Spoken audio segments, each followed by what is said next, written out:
Miau, miau, miau. Y la historia de hoy es: mi padre tiene mamitis crónica, y eso empujó a mi madre a los brazos de otro hombre, pero el karma alcanzó a ambos.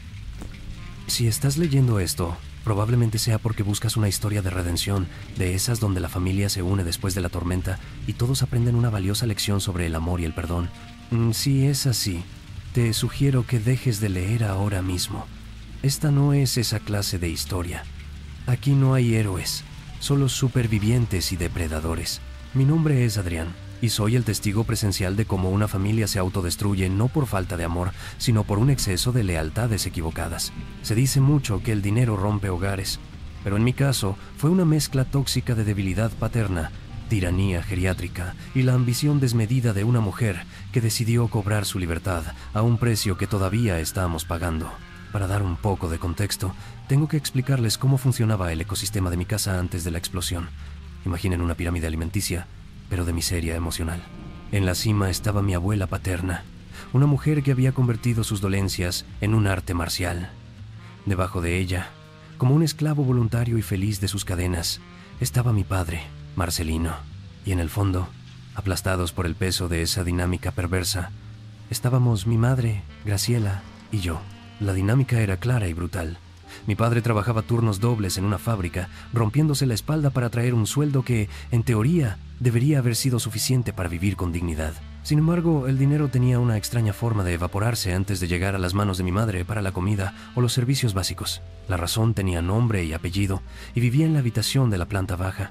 Mi abuela exigía lujos de necesidad.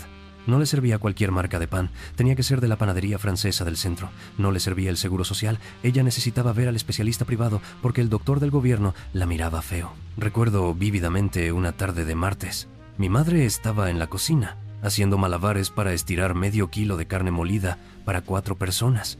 Yo estaba en la mesa haciendo tarea, tratando de ignorar la tensión que vibraba en el aire. Mi padre entró por la puerta, no con compras del supermercado, sino con una bolsa elegante de una tienda departamental.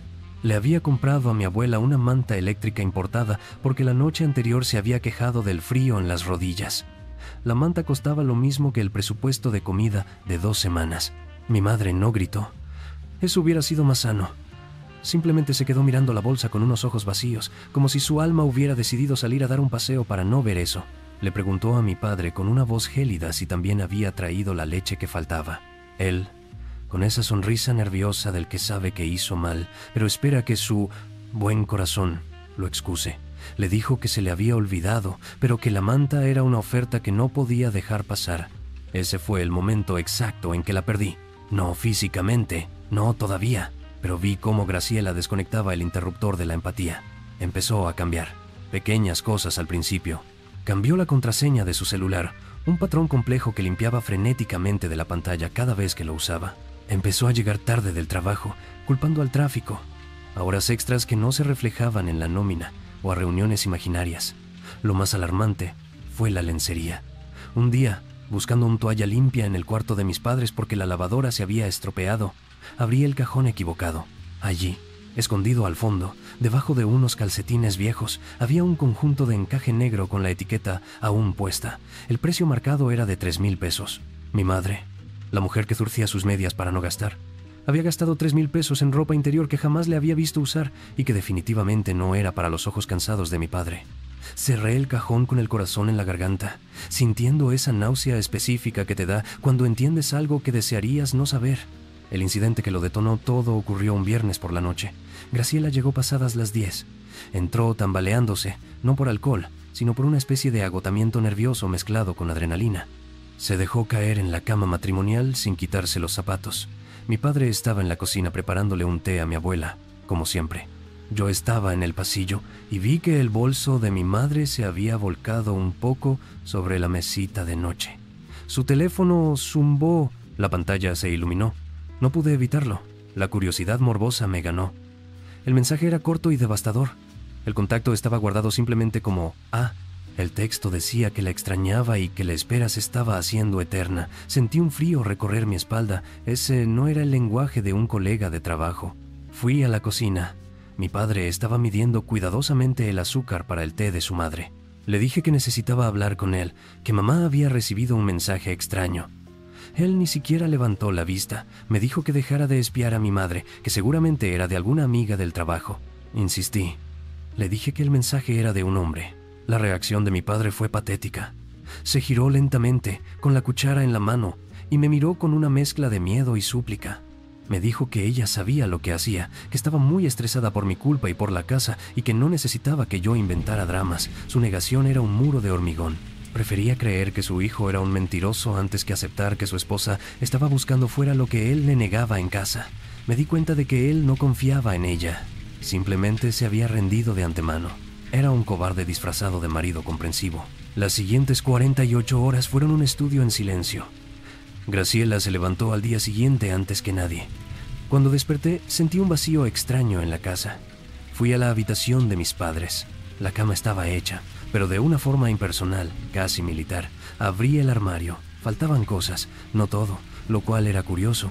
Se había llevado los vestidos buenos, los zapatos que compró recientemente y sus documentos. Había dejado la ropa vieja, los uniformes desgastados de su trabajo y las fotos familiares. Era una selección quirúrgica. Se llevó su futuro y dejó su pasado. Mi padre estaba sentado en la sala, mirando la televisión apagada. No lloraba. Estaba paralizado, como un animal que ha sido atropellado, pero aún no muere. Mi abuela, desde su habitación, gritaba preguntando por qué nadie le había llevado el desayuno. Cuando mi padre finalmente fue a verla y le contó entre sollozos que Graciela no estaba, la respuesta de la vieja fue veneno puro.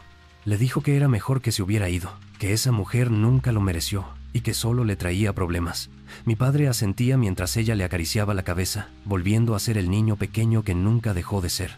Yo vivía en una angustia constante, revisando mi teléfono cada 5 minutos. Finalmente, el domingo por la tarde, llegó el mensaje. No era una disculpa, no era una explicación larga y emotiva. Era una citación. Me decía que nos viéramos en una cafetería en el centro, una de esas cadenas genéricas que huelen a café quemado y aire acondicionado. Me pedía que fuera solo. Llegué a la cafetería con el estómago hecho un nudo. La vi en una mesa del fondo. Lucía diferente. No sé cómo explicarlo, pero tenía una especie de brillo maníaco en los ojos, una euforia que no encajaba con la situación de abandonar a tu familia. Llevaba una blusa que no reconocí y el cabello peinado de peluquería. Me senté frente a ella y lo primero que noté fue que no me preguntó cómo estaba yo. Empezó a hablar a 1000 por hora. Me dijo que ya no aguantaba más, que la situación con mi abuela la estaba matando lentamente. Justificó su huida culpando a la mamitis de mi padre. Y tenía razón. Claro que tenía razón. Mi padre estaba casado con su madre, no con ella. Pero mientras hablaba, noté algo más.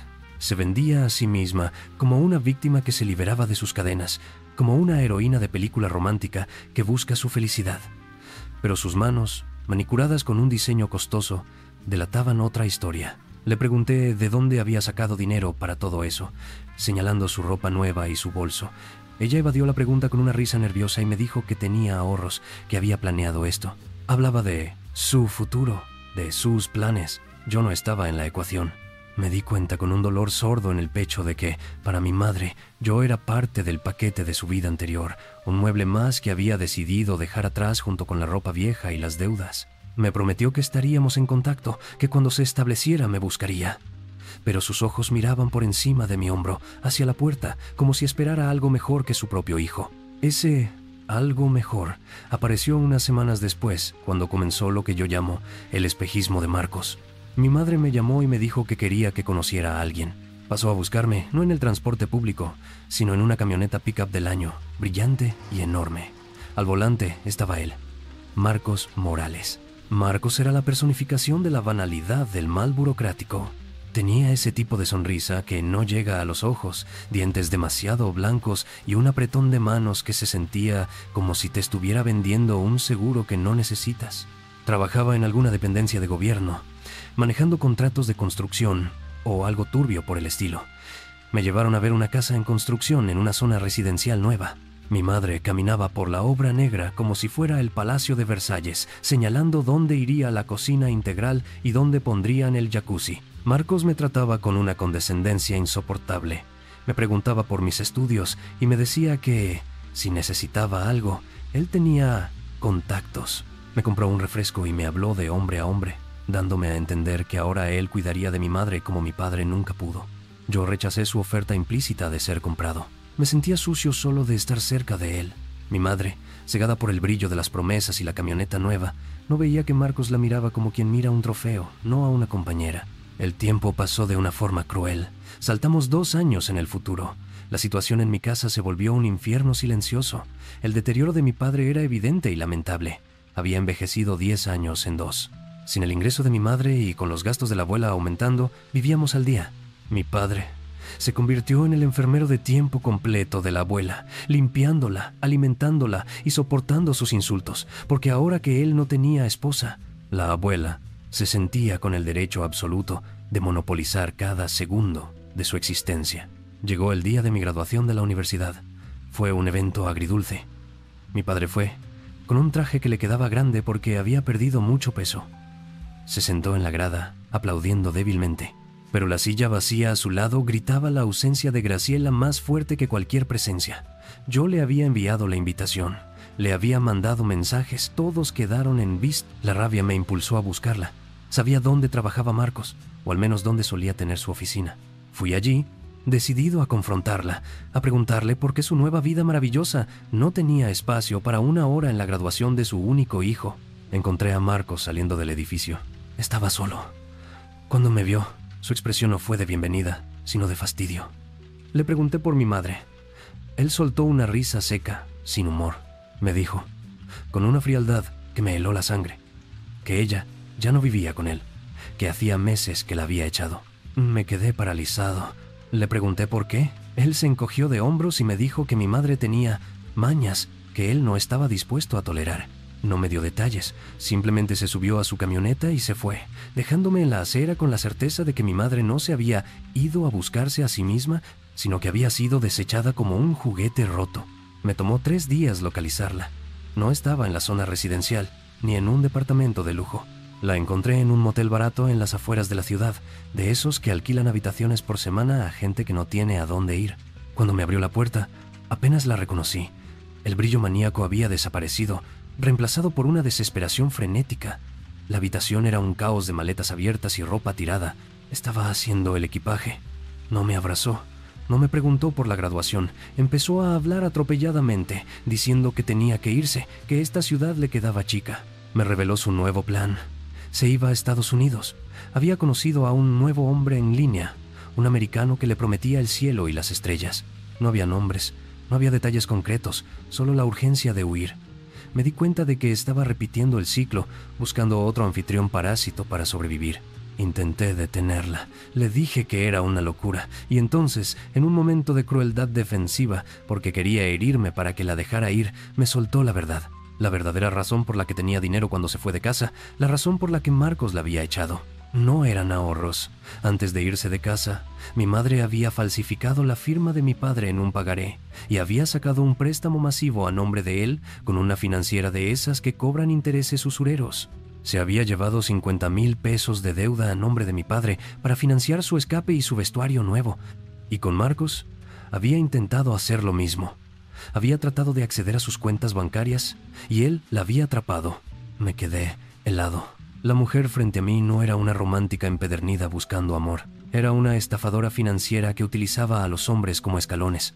El nuevo hombre en Estados Unidos no era un sueño de amor, era su única ruta de escape para huir de las demandas legales que seguramente Marcos le había puesto y de las deudas que nos había dejado a nosotros. Se fue esa misma noche. Cruzó la frontera y el contacto se perdió para siempre. La realidad nos golpeó con la fuerza de un tren de carga. Cuando llegué a casa, tuve que sentar a mi padre y explicarle lo que había pasado. Le llegaron las notificaciones de embargo. Debíamos 50,000 pesos más intereses acumulados de 2 años. Era una fortuna para nosotros. Lo peor no fue la deuda. Lo peor fue que mi padre, incluso sabiendo que ella había falsificado su firma, se negó a denunciarla. Decía que no podía hacerle eso a la madre de su hijo, que en el fondo ella era buena. Era mentira. No era bondad, era cobardía. Prefería ahogarse en deudas antes que aceptar que la mujer a la que le dio su vida lo había estafado. Poco después, mi abuela murió. Su cuerpo simplemente se rindió, pero su maldad pareció quedarse impregnada en las paredes. Pensé que, con su muerte, mi padre sería libre, que quizás, solo quizás, podríamos vender la casa, pagar las deudas y empezar de cero. ¡Qué ingenuo fui! El vacío que dejó mi abuela duró menos de un mes. Mi padre incapaz de funcionar sin alguien que le diera órdenes, conoció a otra mujer, una viuda de la iglesia, con una voz chillona y exigencias caras. En cuestión de semanas, ella ya estaba instalada en la casa, criticando cómo yo lavaba los platos y exigiendo que mi padre le comprara cosas que no podíamos pagar. Yo me endurecí. Mi moral cambió. Comprendí que en este mundo, si eres como mi padre, te comen vivo. Y si eres como mi madre, tienes que huir siempre. Decidí ser algo intermedio, algo más frío.